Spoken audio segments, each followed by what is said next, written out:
முருகனை அணுகி முருகனை தொடர்ந்து முருகனின் அருகிலேயே இருக்கணும், முருகனின் பேரின்பத்தை பெறணும் அப்படின்னா முருகன் அந்த இடத்துல வாசம் செய்யணுமா இல்லையா? வாசம் செய்யணும் தானே. இப்போ முருகன் மனத்துல வந்து வாசம் செய்யணும்னு அவன்கிட்ட போய் கேட்குறோம். இப்போ முருகன் நம்ம மனசை அப்படி எட்டி பார்க்குறாருன்னு வச்சுக்கோங்க. நம்ம மனதை முருகர் அப்படி எட்டி பார்க்கிற போது மனசுல என்னெல்லாம் இருக்கு?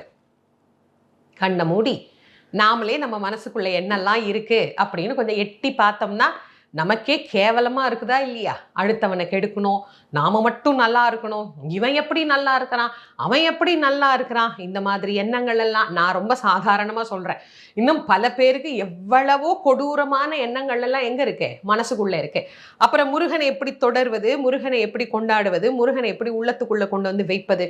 அப்ப அருணகிரிநாதர் என்ன சொல்றார்? முதல்ல இதை படி, உனக்குள்ள இருக்கக்கூடிய இந்த தேவையற்ற அழுக்குகள் எல்லாம் நீங்கிவிடும். அப்பதான் அவனுடைய பேரின்